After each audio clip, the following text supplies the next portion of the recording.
अपने मन और बुद्धि को प्रभु में लगाओ, धर्म में लगाओ, मानवीयता में लगाओ। हमारा मन अधिकांश रूप से संसार से जब जुड़ जाता है तब इसके अंदर नकारात्मकता बहुत आती है, नेगेटिविटी बहुत आ जाती है, और जो हमारे थॉट्स हैं वो नेगेटिव थॉट्स हो जाते हैं। नेगेटिव थॉट्स वो हैं जो चीज आप जिंदगी में नहीं चाहते, लेकिन ध्यान हमेशा उसी पे लगा रहता है। नुकसान ना हो जाए, चिंता बढ़ ना जाए, जिंदगी में डर ही डर ना हो जाए, दुख ना आ जाए, धन हानि ना हो जाए, घर परिवार ना टूट जाए। जो भी असुरक्षा की भावना है आपकी जिंदगी में, जो आपको नहीं चाहिए, ज्यादातर दिमाग में वही चीज चलती है। और आप बोलते भी यही हैं, भगवान मुझे सुखी करो, सुखी हो ना हो पर दुखी मत कर देना। तो जो नहीं चाहिए आप भगवान से भी वही बोलते हैं, भगवान जिस हालत में है उसमें रहे तो बहुत अच्छा है, इससे नीचे ना गिरा देना। तो जो आप नहीं चाहते, ज्यादातर ध्यान आपका वहां पर रहता है, अपने डरों में, अपनी चिंता में, अपने दुख में, अपनी परेशानी में। और ध्यान रहना चाहिए उसमें जो आपको चाहिए, जहां पहुंचना चाहते हैं, जो होना चाहते हैं, जो आपको मिलना चाहिए उस पर ध्यान लगाइए, जो नहीं मिलना चाहिए वहां से ध्यान हटाओ। बीमारी को याद करोगे तो बीमारी आ जाएगी, रिश्तेदारी क्यों जोड़ते हो? बुरा कहते कहते बुरा होने लग जाता है, तो शुभ सोचिए। शुभ को जब आप अपने मन में लाते हैं और बुद्धि भी शुभ के लिए प्रयोग करते हैं, और इसी प्रकार से चलते चलते जब आपका ध्यान परमात्मा के भजन में और सत्कर्म में लग जाता है, तो भगवान ये कहते हैं कि फिर तुम मुझे प्राप्त करोगे। मतलब तब तुम्हारे जीवन का उत्कर्ष होगा, ऊंचाई पर पहुंचोगे, समस्याओं का निवारण भी होगा। तो यहां ये भी ध्यान रखना कि जिंदगी में अगर कोई समस्या आए तो आपका ध्यान समस्या पर कम, समाधान पर ज्यादा होना चाहिए। कि इलाज क्या है, ये तो आ गई, दिक्कत तो है, पर अगर दिक्कत ही सोचते रह गए तो इलाज कैसे करोगे? प्रश्न ये नहीं है कि क्या हो गया, प्रश्न ये है कि करना क्या है। जो हुआ है उसका कारण भी सोच लीजिए, किस वजह से हुआ। बार बार बीमार पड़े आदमी तो ये जरूर ध्यान रखना चाहिए कि बीमार पड़ रहे हैं तो रीजन क्या है। खान पान में गड़बड़ है, इम्यून सिस्टम हमारा कमजोर हो गया है, जो शरीर की प्रतिरोधक क्षमता है कहीं वो कमजोर हो गई है। जो चीज हो गई है उसे ठीक करना, कारण और निवारण। हम क्या करते हैं, बीमारी आ गई, बार बार बीमारी आ रही, बार बार झगड़ा हो रहा, बार बार कर्जा हो रहा, किस्मत खराब है। पंडित जी महाराज आप बताओ क्या करना है। तो पंडित जी महाराज को ढूंढ लिया, उन्होंने पतरा खोल लिया और उसमें से खतरा बताना शुरू कर दिया, राहु केतु सारे बता दिए। अब आप जो है राहु केतु का तो इलाज कर रहे हैं, अपना इलाज कर ही नहीं रहे हैं।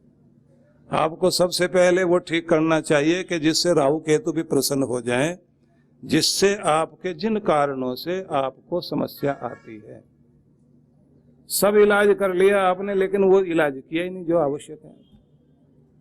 वो कृपा भी, राहु केतु जितने ग्रह नक्षत्र हैं वो भी अनुकूल होने चाहिए, लेकिन वो अनुकूल हो जाते हैं अगर आप अपना नियम ठीक से निभाते हैं। नहीं तो वही बात होगी कि किसी ने हनुमान जी से रोज प्रार्थना की कि लॉटरी लगवा दो। हनुमान जी को गुस्सा आ गया, एक दिन प्रकट हो गए और गदा उठा के बोले लॉटरी का टिकट तो खरीदो या वो भी मैं ही खरीद के दूंगा। अपना कर्म तो करो ना। हम तो अपना कर्म भी करने को तैयार नहीं, हिलने को तैयार नहीं, सब भगवान तुम ही करो।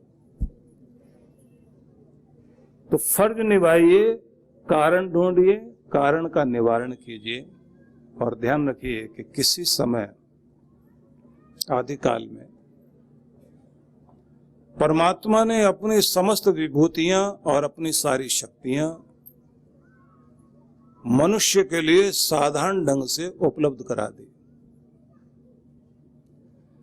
और इस तरह से कि अपनी दिव्य शक्ति चारों तरफ फैला दी कि हर कोई उसका उपयोग कर सकता है। थोड़ा सा मंत्र बोलिए, शक्ति जागृत हो जाएगी। थोड़ा सा कुछ यज्ञ कर लीजिए, आपको पूरा लाभ हो जाएगा। थोड़ा ही आप नियम निभा लीजिए, सब कुछ मिल जाएगा। तो कहते हैं कि फिर ब्रह्मा जी ने देखा कि मनुष्य सहज में मिली हुई चीजों का दुरुपयोग कर रहा है, उसका मूल्य नहीं समझ रहा। तो भगवान ने कहा कि अब ये चीज मुझे अपनी दिव्य शक्ति कहीं छिपानी पड़ेगी, जिससे व्यक्ति खोज कर और जगाकर उपयोग में लाए और अपना कल्याण करे। तो देवताओं को बुलाया और उनसे कहा कि तुम बताओ, मैं अपनी दिव्यता को, ये जो मेरी डिवाइन एनर्जी है, इस दिव्य ऊर्जा को मैं कहीं संभाल के रखना चाहता हूं, जहां पहुंचकर इंसान उससे लाभ ले। तो सब देवताओं ने अलग अलग राय दी। किसी ने कहा सातों समुद्र के मध्य में गहराई में जाके छिपा दीजिए। भगवान ने कहा कुछ पहुंच जाएंगे, कुछ नहीं पहुंचेंगे, और जो वहां जहाज वगैरह लेकर अपना पानी का पहुंच गए, वो कब्जा जमा के बैठ जाएंगे, सबको लाभ होगा नहीं, और कुछ दुरुपयोग करेंगे, और उस शक्ति का मिसयूज होगा, दुरुपयोग। तो किसी ने कहा फिर पर्वत शिखर पर रख दीजिए। भगवान बोले आने वाले टाइम में ऐसा होगा कि मनुष्य यहां भी पहुंचेगा। बोले चांद सितारों में छिपा दीजिए। भगवान ने कहा कि मनुष्य के पास इतनी क्षमता है अपनी बुद्धि से, ये चांद सितारों में भी जाएगा। तो सब बोले महाराज फिर जमीन के नीचे पाताल लोक में। भगवान ने कहा ये धरती के आर पार जाने की शक्ति रखता है मनुष्य। तो सबने कहा फिर आपने जन्म दिया मनुष्य को, उसको बनाते समय उसकी कमजोरी भी आपको पता है, इसकी ताकत भी आपको पता है। तो भगवान मुस्कुराते हुए बोले कि मैंने आदमी की आंखें, उसका मन, उसका ध्यान बाहर की तरफ रख दिया, अंदर की तरफ नहीं रखा। तो बस यही इसकी कमजोरी है, और अगर इस रहस्य को यह जान ले तो यही इसकी ताकत भी बन जाएगी। तो मैं इसके दिल में ही ये चीज छिपा देता हूं और किसी को भी कम ज्यादा नहीं करता। जितने इंसान हैं सबको बराबर बराबर सबके दिल में अपनी दिव्य शक्ति को छिपा के रख देता हूं। जब भी ये बाहर से ध्यान हटाकर आंखें बंद करके अंतर में निर्विचार होकर, शांत होकर, सहज होकर गुरु की दी हुई विधि के अनुसार अपने मंत्र का प्रयोग करेगा, उस समय इसकी दिव्य शक्ति जागृत होती जाएगी।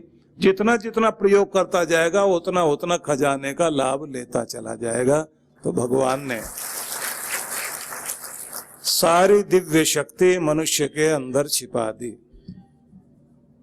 छिपाने के बाद सबको ऋषियों से कहा प्रचार करो कि सुबह शाम आंखें बंद करके बैठना शुरू करो, हाथ जोड़ना शुरू करो, पकड़ी हुई गर्दन को झुकाना शुरू करो। कोशिश करो, सेवा से रब रीझेगा, साधना से रीझेगा, सत्कर्म से रीझेगा। और जितना ध्यान सारा दिन बाहर रहता है तो कम से कम ऐसा कर लें कि और नहीं तो कम से कम 24 घंटों के अनुसार 24 मिनट ही सही आंखें बंद करके अपने अंदर झांके और अपने अंदर इस शक्ति को जगाए, तो वो जो शक्ति सोई पड़ी है जब वो जागृत हो जाएगी तो इसको वो कृपा अपने आप मिलने लग जाएगी, जिसके लिए इस पूरी दुनिया में भटकता है। क्योंकि जो भी कुछ बाहर इसको मिलता है वो अंदर के कारण मिलता है।